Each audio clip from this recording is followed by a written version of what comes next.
Bab 36. Kakeknya.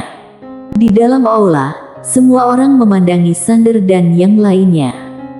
Tidak ada yang menduga bahwa kedua belah pihak akan memulai konflik lagi. Tentu saja, mereka juga tidak menyangka bahwa kekuatan Sander dan Grace yang berasal dari negara N akan begitu dahsyat. Mereka semua merasa sedikit terkejut. Di kejauhan, raut wajah Rick tampak sangat muram.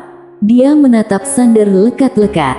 Bahkan, orang yang terbentuk dari tanah liat saja memiliki temperamen. Tanpa berbasa-basi, tangan kanan Rick mendadak terulur ke depan. Ruang dimensi di hadapan Sander seketika terdistorsi. Selanjutnya, sebuah tangan langsung terulur keluar. Hanya saja, saat ini Sander sudah menghilang dari tempat semula. Rick sontak memicingkan matanya dan meletakkan tangan kirinya di depan dada untuk bertahan. Bang! Seiring dengan suara dentuman rendah, tubuh Rick terpental hingga jarak puluhan meter, lalu menghantam lantai dengan kuat. Ketika dia ingin berdiri, Sander mendadak muncul di hadapannya dan langsung menginjak dadanya. Fiuh!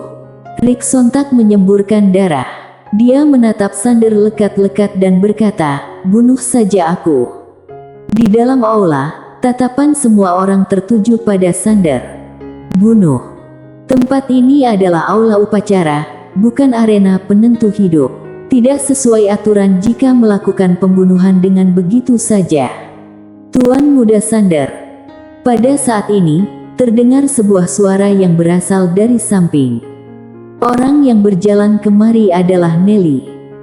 Dia menatap Sander, lalu berkata sembari tersenyum, "Kamu tidak boleh melanggar aturan." Nada bicaranya sangat lembut, tetapi memancarkan perasaan tidak boleh dipertanyakan. Sander terdiam sejenak, lalu berkata sambil menatap Rick, "Apa yang kamu katakan tadi?" Rick tersenyum lebar dan menyahut, "Bunuh saja aku." Sander langsung menginjakkan kakinya di bagian tenggorokan Rick. Kelak. Sepasang mata Rick membelalak dan napasnya sudah berhenti.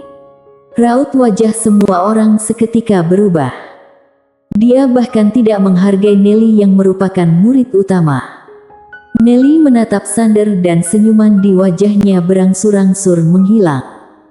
Sander berbalik dan memberi salam kepada Nelly, lalu berkata, "Nona Nelly, aku tidak bermaksud untuk menyinggung Nona dan Akademi. Hanya saja, kamu juga sudah melihatnya. Dia yang memintaku membunuhnya. Ini adalah permintaannya, aku hanya bertindak sesuai dengan keinginannya." Rick tidak bisa berkata-kata. Ekspresi semua orang yang hadir di dalam aula seketika menegang. Nelly menatap Sander tanpa berbicara. Raut wajah Sander tampak tenang.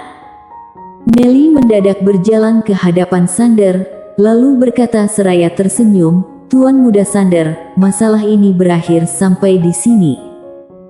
Setelah berkata demikian, dia mengibaskan lengan pakaiannya. Kemudian, jasad Rick yang terletak di kejauhan langsung berubah menjadi abu. Yang paling mengerikan adalah ruang dimensi di atas jasad Rick juga hancur akibat guncangan dari kekuatan itu sehingga memunculkan lubang hitam ruang dimensi yang kecil. Raut wajah orang-orang di dalam aula sontak berubah drastis ketika melihat pemandangan ini. Kekuatan yang menyeramkan sekali. Saat menatap Nelly yang berada di depan, hati mereka terasa sangat terguncang. Murid utama Akademi Guanxuan ini bukan hanya sekadar pajangan. Sander menatap Nelly sekilas dengan raut wajah tenang. Nelly berbalik untuk memandangi orang-orang di dalam aula, lalu berkata seraya tersenyum, "Makan dan bermainlah dengan baik.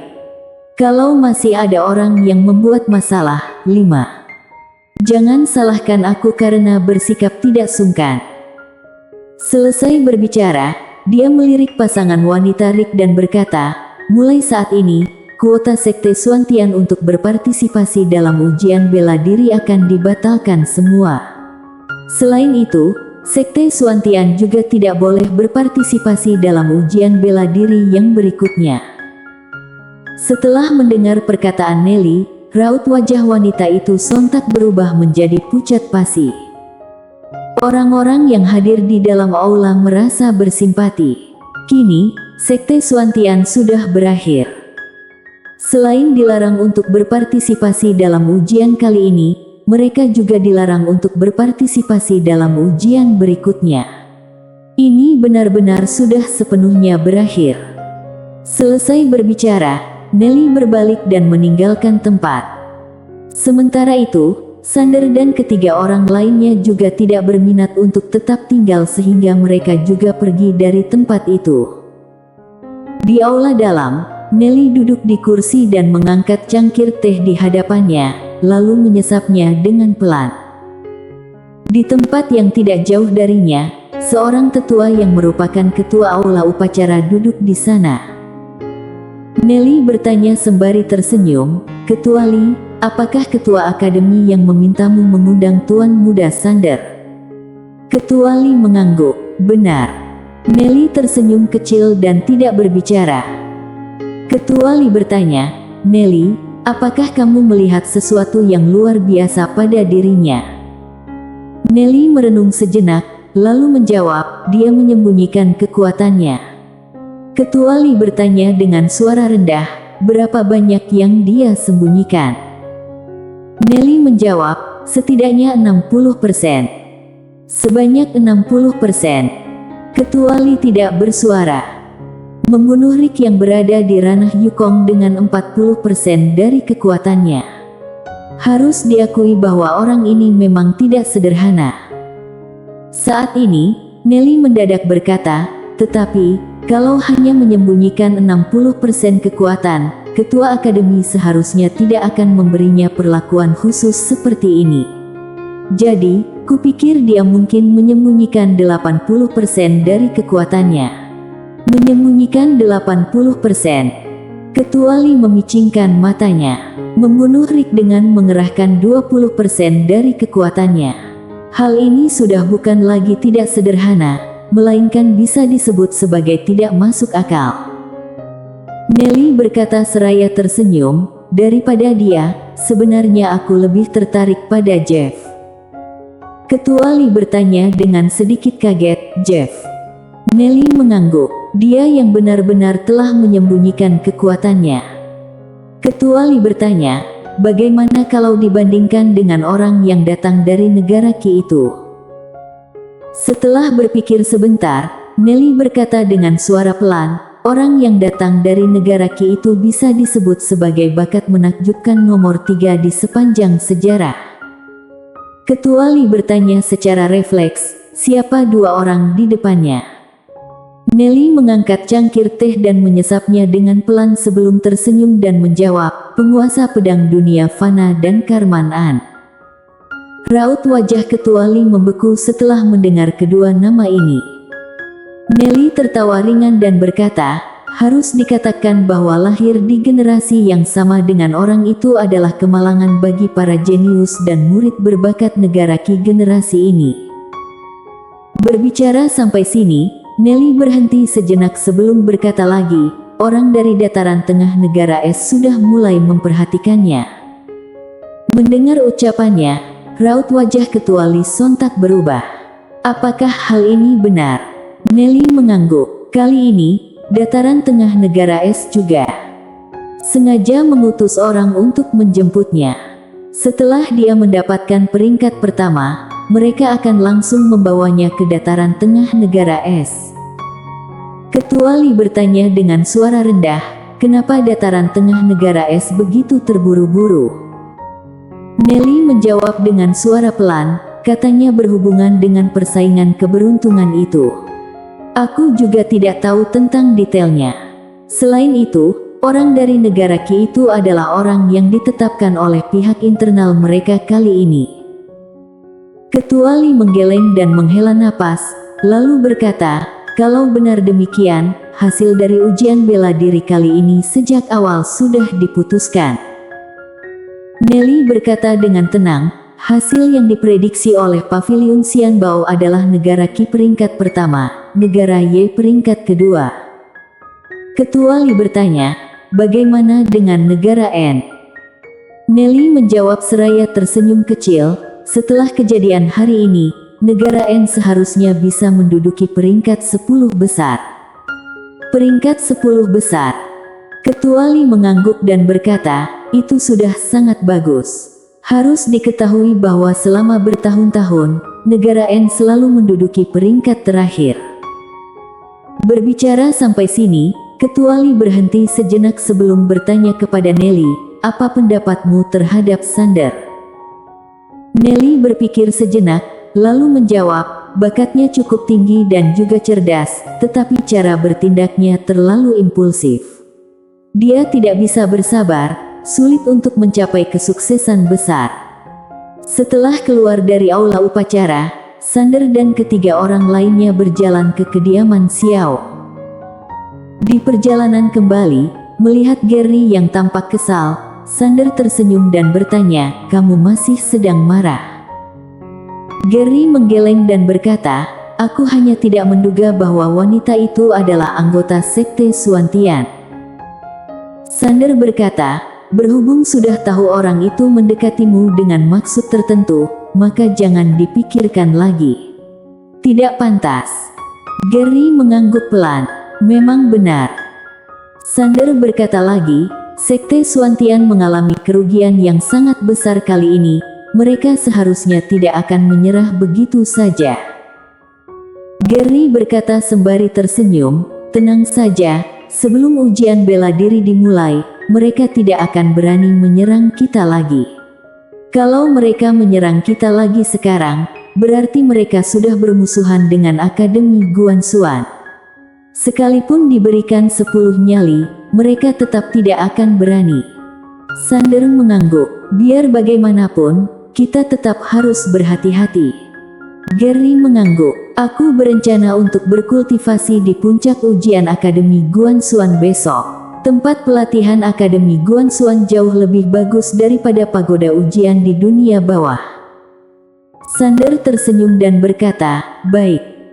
Setelah mengatakan itu, dia berhenti sejenak sebelum bertanya, apakah kalian berdua tidak punya urusan lain? Gary tertegun sejenak, kemudian raut wajahnya menjadi suram dalam sekejap. Sial. Sander sedang mengusirnya. Gary memelototi Sander sekilas, lalu berkata kepada Henki, Henki, aku ada sedikit urusan yang membutuhkan bantuanmu, ayo. Henki menatap Sander dan Grace sekilas, lalu mengangguk. Dia tentu bukan orang yang tidak bisa melihat situasi. Gary dan Henki pun segera menghilang di ujung jalanan. Hanya Sander dan Grace yang tersisa di jalanan. Grace berkata seraya tersenyum, firasat memberitahuku bahwa kamu sebelumnya tidak menghargai Nona Nelly, jadi kemungkinan sudah membuatnya tersinggung. Sander membalas dengan tenang, terserah saja. Grace bertanya sambil menatap Sander, apakah kamu tidak peduli? Sander tersenyum dan menjawab, kenapa aku harus peduli tentang pemikirannya terhadapku? Grace berkata dengan suara rendah, dia adalah murid utama Akademi Guanxuan. Sander menggeleng dan berkata, itu tidak terlalu berhubungan denganku. Lagi pula, aku tidak akan memohon kepadanya. Aku juga tidak membutuhkan bantuan darinya. Selain itu, dia terlihat ramah dan mudah didekati, tetapi hatinya sebenarnya sangat angkuh. Kalau aku benar-benar menyanjung dan menyenangkan hatinya, dia malah akan meremehkanku. Grace menatap Sander dan tersenyum. Ketika dia ingin berbicara, Sander mendadak menggeleng dan berkata, jangan bicara tentang dia lagi. Aku tidak ingin membahas wanita lain di depanmu. Mendengar kata-katanya, seulas senyuman langsung tersungging di bibir Grace. Keduanya berjalan kembali ke kediaman Xiao dengan perlahan sambil mengobrol tentang keseharian dan masalah-masalah kecil. Suasananya sangat tenang dan hangat. Setelah tiba di kediaman Xiao, Grace pulang ke kamarnya sendiri. Di sisi lain, Sander keluar dari kediaman Xiao lagi dan langsung menuju ke puncak ujian Akademi Guanxuan. Dia tidak ingin menyia-nyiakan waktu sedikit pun. Dia akan mulai berkultivasi malam ini. Tidak lama kemudian, Sander tiba di puncak ujian Akademi Guanxuan. 8. Akademi Guanxuan memiliki 36 puncak ujian, dengan cara berkultivasi yang berbeda-beda di setiap puncak ujian. Setelah memilih untuk waktu yang lama, Sander akhirnya tiba di salah satu puncak ujian. Ruang dimensi. Puncak ujian ini adalah mengenai cara penggunaan ruang dimensi. Cara penggunaannya terbagi menjadi beberapa jenis, yaitu pengendalian ruang dimensi, gravitasi ruang dimensi, kepadatan ruang dimensi, kekuatan ruang dimensi. Sementara itu, Sander memilih gravitasi ruang dimensi. Dia ingin meletakkan fokusnya pada kultivasi tebasan membunuh dalam sekejap. Sander tiba di depan sebuah pagoda tinggi yang merupakan tempat berkultivasi gravitasi ruang dimensi. Total ada 9 tingkat. Tingkat pertama adalah ruang dimensi dengan gravitasi 1 kali lipat, tingkat kedua adalah 2 kali lipat dan terus berlanjut hingga tingkat ke-9 dengan gravitasi 9 kali lipat. Sander membayar kristal emas, lalu masuk ke tingkat pertama. Begitu memasuki tingkat pertama, Sander langsung merasa bahwa tubuhnya mendadak bertambah berat, seolah-olah ada kekuatan tidak kasat mata yang menekan tubuhnya. Sander menggerakkan pikirannya. Selanjutnya, sebilah pedang energi langsung melintasi ruang dimensi dan muncul di jarak beberapa meter darinya. Kali ini, kecepatannya menjadi jauh lebih lambat. Hal ini disebabkan oleh gravitasi ruang dimensi. Sander menyunggingkan seulas senyuman dan terus mengendalikan pedang terbang. Dia berkultivasi berkali-kali tanpa berhenti. Hanya saat berkultivasi hingga kelelahan, dia baru akan berbaring untuk beristirahat sebentar. Hal ini terus berlanjut hingga pada hari kedua, dia sudah familiar terhadap gravitasi ruang dimensi di tingkat pertama. Saat ini, kecepatannya saat menghunuskan pedang sudah tidak berbeda dengan saat melakukannya di luar. Oleh karena itu, Sander memasuki tingkat kedua. Waktu terlalu berlalu. Pada hari kelima, Sander sudah tiba di tingkat keempat. Pada saat memasuki tingkat keempat, raut wajahnya sontak berubah menjadi sangat serius. Makin naik ke tingkat atas, gravitasi ruang dimensi akan menjadi makin mengerikan. Saat ini, ruang dimensi di tingkat keempat memiliki gravitasi dengan berat 4 kali lipat dari ruang dimensi di dunia luar. Jika Sander sejak awal datang ke tingkat keempat, dia pasti tidak bisa berjalan selangkah pun. Sander menarik napas dalam-dalam, lalu mulai menghunuskan pedang. Dengan berkultivasi di suasana seperti ini, kekuatan mental dan jiwa ilahinya juga mengalami peningkatan yang signifikan. Awalnya, Sander merasa sangat kesulitan.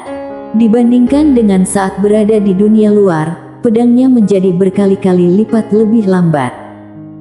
Akan tetapi, dia sedang berusaha untuk beradaptasi dengan gravitasi ini, lalu pada akhirnya menaklukkan gravitasi ini. Yang penting adalah setiap kali dia menghunuskan pedang, kecepatannya bisa meningkat sedikit dari sebelumnya. Saat Sander sedang berkultivasi, di dalam pagoda kecil, suara pagoda kecil mendadak terdengar. Ketika melihat bocah ini, aku menjadi teringat pada seseorang. Suara misterius itu bertanya, ayahnya. Pagoda kecil menjawab dengan suara pelan, bukan, kakeknya. Suara misterius itu tidak bersuara. Pagoda kecil berkata lagi, dia tidak ekstrim seperti kakeknya. Tetapi, tekad dan karakternya tidak kalah sedikit pun dari kakeknya. Setelah terdiam sejenak, suara misterius itu berkata, kupikir kamu lebih baik jangan selalu menakut-nakutinya dan membiarkannya berpikir bahwa dirinya adalah anak haram. Kelak, hal ini akan menjadi sangat berbahaya. Lihatlah cara bocah ini bekerja keras, aku bahkan merasa sedikit sakit hati. Pagoda kecil berkata dengan suara pelan, apakah kamu tidak berpikir bahwa masalah yang harus dia hadapi di masa depan ratusan kali hingga puluhan ribu kali lebih berbahaya daripada masalah anak haram? Suara misterius itu terdiam sejenak sebelum berkata, lebih baik sering-sering ditakuti saja, yang penting jangan sampai membuatnya mati ketakutan. Pagoda kecil seketika terdiam. Bersambung.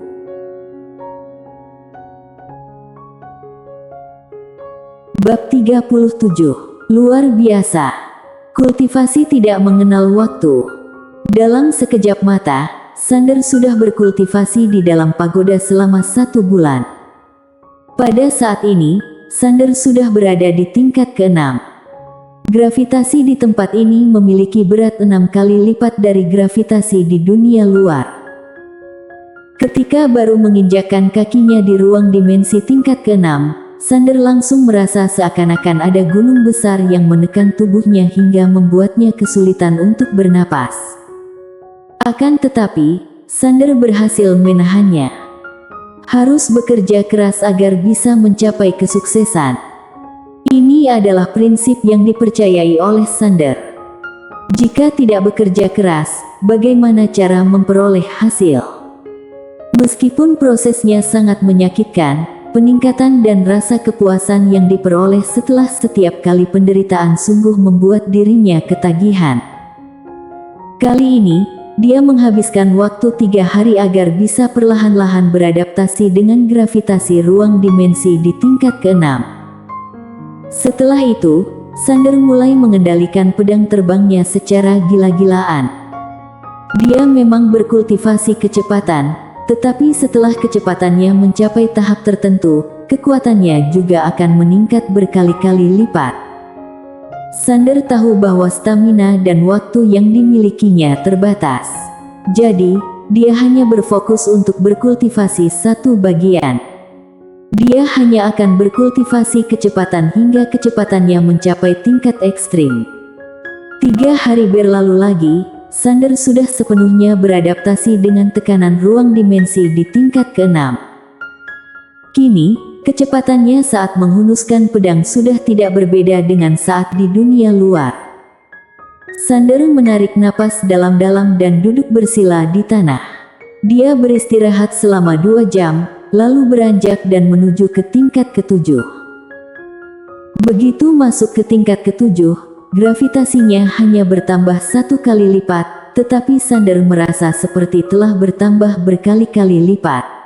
Napasnya tercekat dan tubuhnya hampir jatuh lemas. Raut wajah Sander menjadi sedikit muram.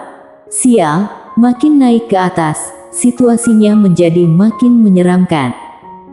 Pada saat ini, pagoda kecil mendadak berkata, dengan ranah kultivasimu saat ini, sebenarnya bisa berjalan sampai ke sini sudah mencapai batas. Kamu bisa berhenti untuk sementara. Sander menarik napas dalam-dalam, lalu berkata, aku ingin melihat batasku ada di mana. Saat mengatakan ini, sorot keteguhan melintas di matanya. Setelah itu, dia kembali menghunuskan pedang.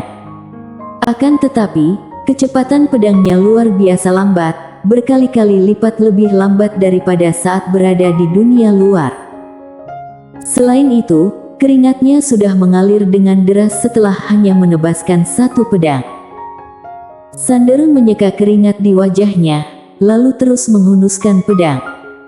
Seiring dengan bertambahnya jumlah tebasan pedang Sander, kecepatannya juga perlahan-lahan mengalami peningkatan. Sander memang ingin menerobos batasan ekstremnya. Dia ingin melampaui dirinya.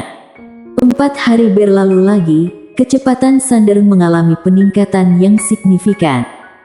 Namun, saat ini masih tersisa 20 hari hingga ujian bela diri dimulai. Sander tetap tidak bermaksud untuk keluar dari pagoda. Setiap harinya, dia tetap berkultivasi tanpa mengenal waktu dan tidak beristirahat di tingkat ke-7. Sementara itu, hasil kerja kerasnya selama beberapa waktu ini telah membuahkan hasil. Kini, kecepatan dari setiap tebasannya sudah tidak terlalu berbeda dengan saat berada di dunia luar. Terlihat jelas bahwa Sander sudah sepenuhnya terbiasa dengan gravitasi di tingkat ketujuh. Pada hari ini, ketika kecepatan tebasannya sama dengan saat berada di dunia luar, sekujur tubuhnya sontak menjadi lemas. Dia benar-benar kelelahan dan tidak memiliki tenaga sedikit pun. Setelah itu, dia malah tertawa dengan sangat keras. Berhasil. Dia sekali lagi menerobos batasan dirinya. Pagoda kecil mendadak berkata, "Memuaskan, kan?" Sander tersenyum lebar dan berkata, "Sangat puas." Pagoda kecil bertanya, "Mau pergi ke tingkat ke-8?" Sander langsung duduk dan berkata, "Kenapa tidak?" Selesai berbicara, dia mulai beristirahat. 2 jam kemudian, Sander tiba di tingkat ke-8. Setelah tiba di tingkat ke-8, dia kembali merasakan tekanan ruang dimensi yang sangat kuat. Akan tetapi, kali ini di dalam tatapannya tidak ada keseriusan, yang ada hanya sorot bersemangat. Tantangan adalah hal yang baik. Selanjutnya, Sander kembali berkultivasi tanpa henti dan menebaskan pedangnya berulang kali. Kali ini, kecepatan pedangnya lebih tinggi daripada di tingkat ke-7. Dia hanya menggunakan waktu kurang dari 10 hari untuk benar-benar beradaptasi dengan tekanan ruang dimensi di tingkat ke-8. Sander berbaring dengan tenang di lantai. Sekarang, dia sudah sedikit menantikan kondisi saat dirinya meninggalkan pagoda ini.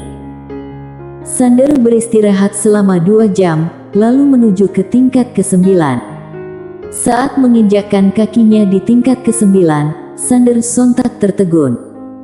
Gravitasi ruang dimensi di tingkat ke-9 ternyata sama dengan di tingkat ke-8. Situasi seperti apa ini? Sander merasa sedikit kebingungan. Namun, pada saat ini, di tempat yang tidak jauh di hadapannya muncul sebuah pintu cahaya. Sander langsung merasa bersemangat ketika melihat pintu cahaya itu. Jangan-jangan pelatihan pertempuran nyata lagi. Pada saat ini, pintu cahaya mendadak terbuka dan sesosok bayangan perlahan-lahan berjalan keluar darinya. Bayangan itu menggenggam sebilah pedang. Kultivator pedang. Sander memicingkan matanya dan merasa sangat bersemangat. Terlebih lagi, ranah kultivasi bayangan itu sama dengan dirinya, yaitu ranah Yukong. Pada detik ini, bayangan itu mendadak menghunuskan pedangnya. Sret! Cahaya pedang melintas dan sebilah pedang langsung tiba di hadapan Sander.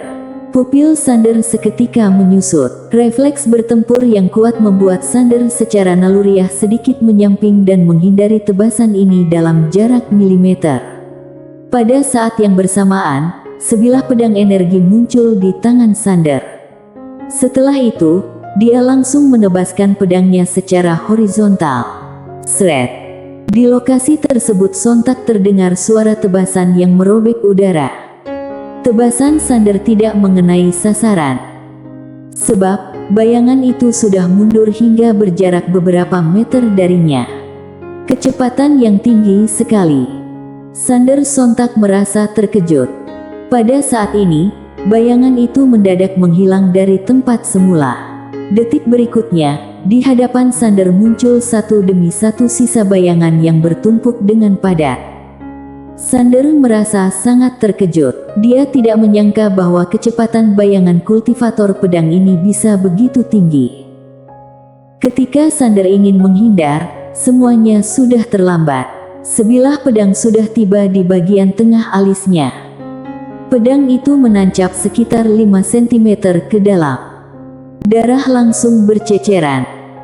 Hanya dalam sekejap, seluruh wajah Sander langsung berubah menjadi wajah berlumuran darah. Di sisi lain, bayangan itu tidak lanjut menyerang, melainkan perlahan-lahan menghilang.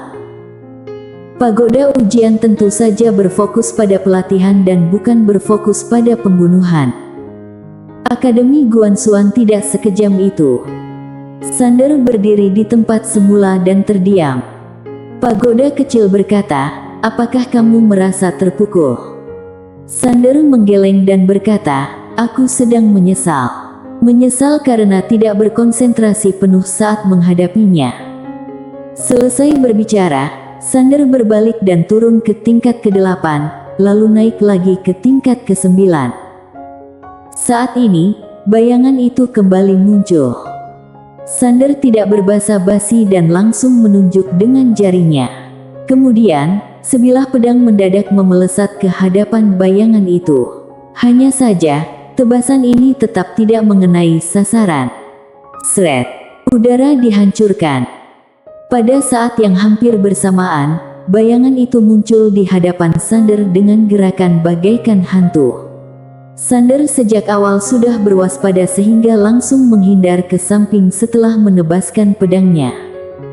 Penghindaran dengan memprediksi. Sander berhasil menghindari tebasan ini. Akan tetapi, detik berikutnya, bayangan itu menggerakkan pedangnya secara horizontal dan langsung meletakkan pedangnya di tenggorokan Sander. Dia lagi-lagi gagal.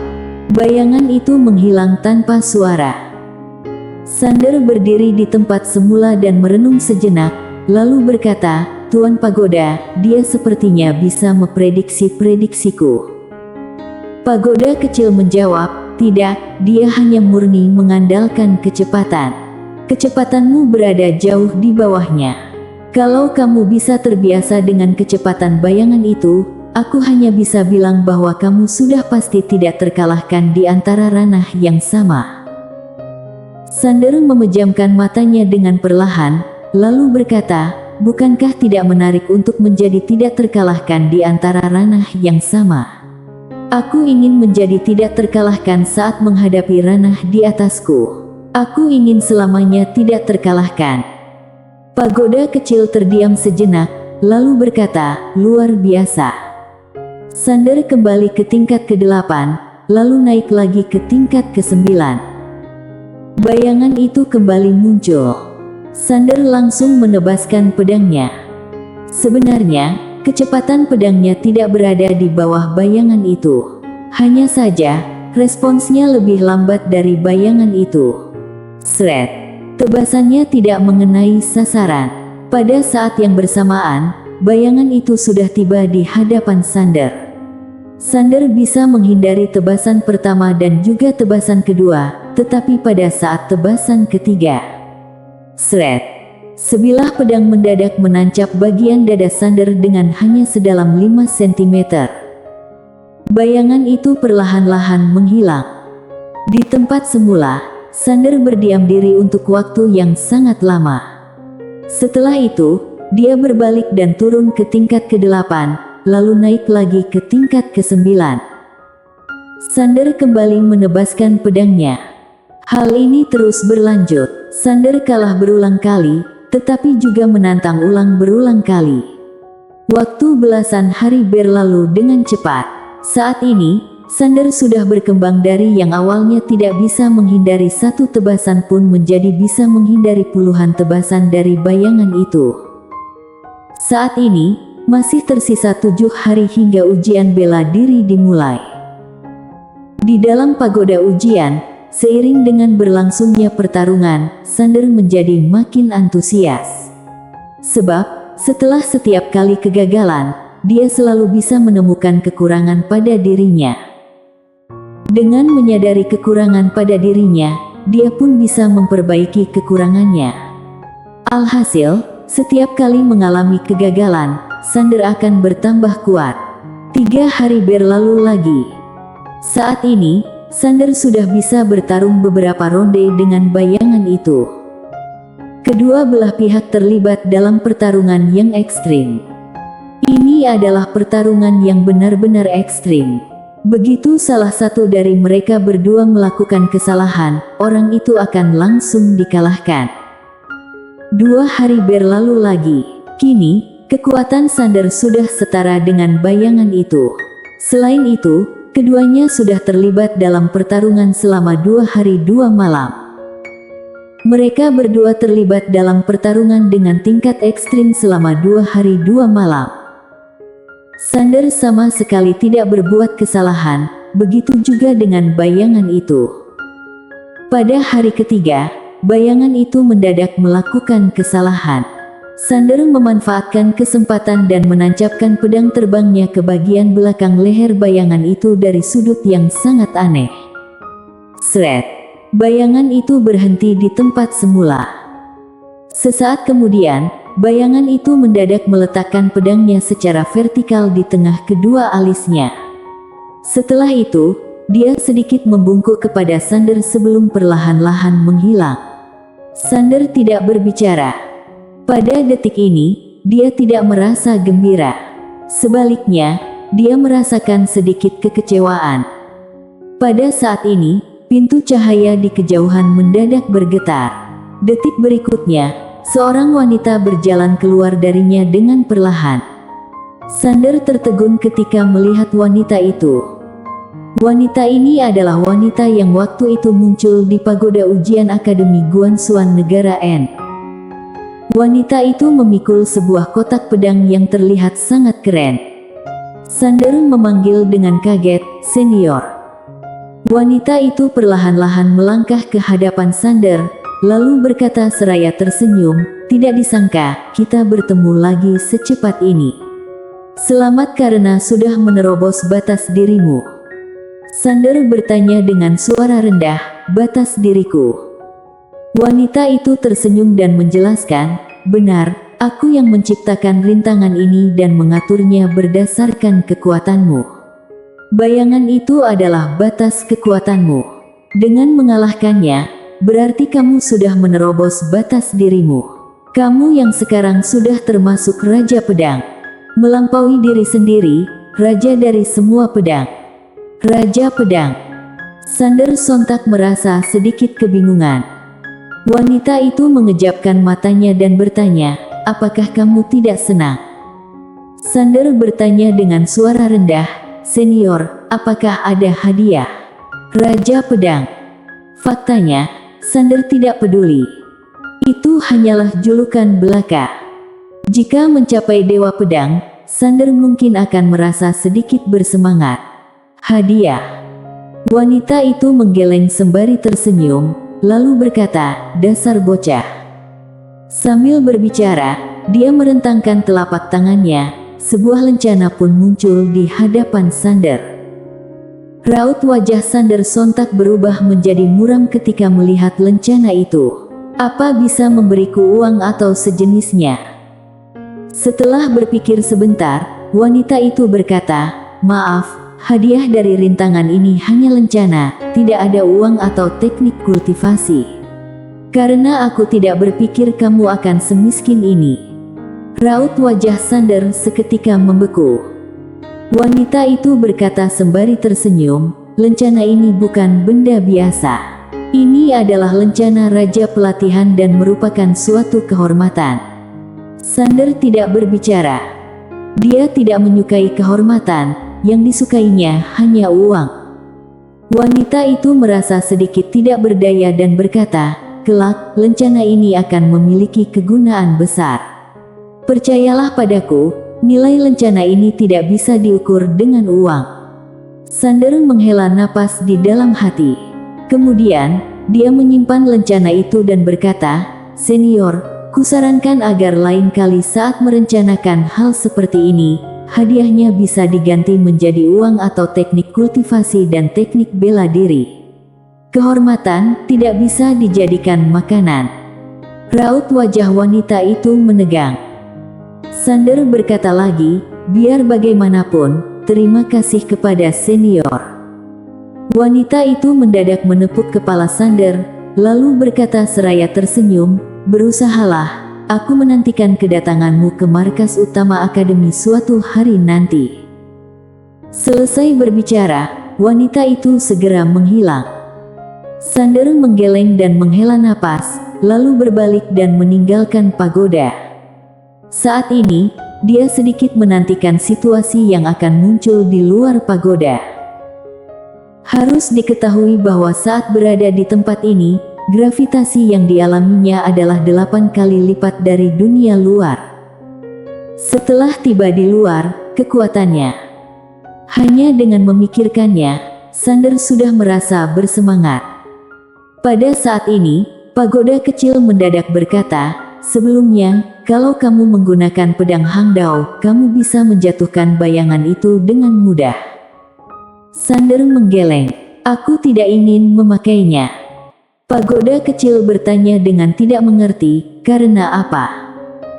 Sander menjawab dengan suara rendah, "Kalau seseorang biasanya terlalu tergantung pada benda eksternal, setelah berlangsung untuk jangka panjang, dia perlahan-lahan akan kehilangan jati dirinya dan tidak bisa melihat dirinya dengan jelas. Sebaliknya, ketika tidak ada benda eksternal, mungkin akan merasa kebingungan dan tidak percaya diri, bahkan akan merasa ketakutan." Pagoda kecil tidak berbicara. Bersambung.